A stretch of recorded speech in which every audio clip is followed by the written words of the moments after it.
Jo Platt. Madam Deputy Speaker, and firstly, can I congratulate my honourable friend for Newcastle Underline for securing this debate, and can I also pay tribute to the member for Easington for all his hard work that he does for our Coalfield communities. My now older children, they groan whenever I mention the Industrial Revolution. They've grown up hearing about it because I always thought it was very important for them to understand their place. And I couldn't think of a better place to raise them than the constituency of Leigh and Atherton. It's a place with rich history, rooted in coal mining and textile manufacturing. And it's probably one of the reasons why in between being elected, I stayed in Leigh and I regenerated one of our red brick giants, Leigh Spinners Mill, regenerating it to create space for businesses and enterprises to thrive. So if we're talking about regeneration, preserving these historical structures are vital. They form part of our identity and help us maintain a connection to the past. However, there's no denying the impact of decline that lack of industry, loss of industry has had on our towns. We were left with industries that have not been replaced and communities still grappling with the consequences. Our high streets, once bustling, are now burdened with vacant, decaying buildings from absentee landlords. And the road networks that were originally designed around our factories and mills now struggle under the weight of increasing traffic and congestion.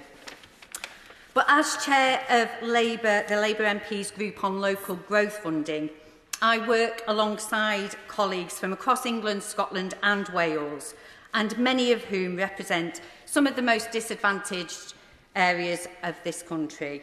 But we are firmly committed to supporting the government's plans for reforming local growth funding, especially after the failure of the previous government's policy. So the Labour MP's group, in collaboration with the Industrial Communities Alliance, presented an ambition statement outlining key proposals for the upcoming spending review. And among these proposals is a call for funding allocation formulas that more accurately reflect the true needs of our communities and for greater devolution of power to local leaders. After all, we've already made significant strides with our Greater Manchester Mayor Andy Burnham and the long-awaited bus reforms. So these proposals aren't just relevant to former coalfield areas like mine, they speak to all disadvantaged parts of our nation. So funding must be allocated fairly and based on need, not through a competitive bidding process that disproportionately benefits already affluent areas. Local growth funding must have one clear and overarching focus: economic development, regeneration and connectivity. I am under no illusion that we're going to see a large financial institution rock up in Leigh and create thousands of jobs. That's not going to happen. So how do we focus on how to connect areas to where the growth is happening? And how can we better support the businesses that we already have in our towns?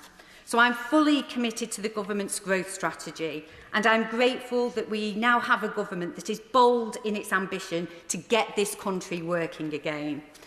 This government now has a unique opportunity to correct past injustices, invest in our future and build prosperous new industrial areas. Yeah.